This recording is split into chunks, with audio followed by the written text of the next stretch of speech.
On se voit aujourd'hui pour le deuxième contrôle suivi de surpoids pour Oslo, qui présente une obésité relativement marquée.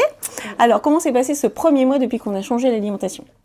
Ça va bien, sauf qu'il a toujours autant faim. Donc ça, c'est important, effectivement. Le fait de passer sur un aliment de régime qui soit moins calorique, ça permet d'optimiser ou donner quand même la quantité la plus importante de croquettes par rapport à l'aliment qu'il mangeait juste avant.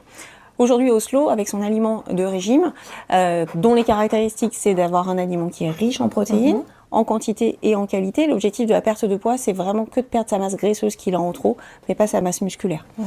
Donc pour avoir un aliment hypocalorique, il faut qu'il soit réduit en lipides et en glucides. Et puis justement, pour ces problématiques de satiété, eh bien, c'est un aliment qui va être très riche en fibres.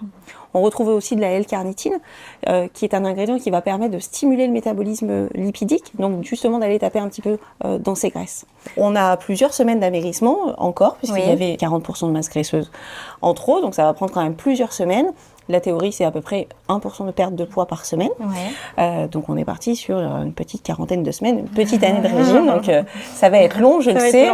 À l'issue de notre plan d'amaigrissement, une fois qu'il aura récupéré son poids optimal, eh bien on ne pourra pas le passer tout de suite sur un aliment physiologique tel qu'il avait avant, mais on passera sur une phase de maintien avec des caractéristiques d'aliments assez proches de celles de la perte de poids, dans le but de transiter progressivement sur l'aliment physiologique.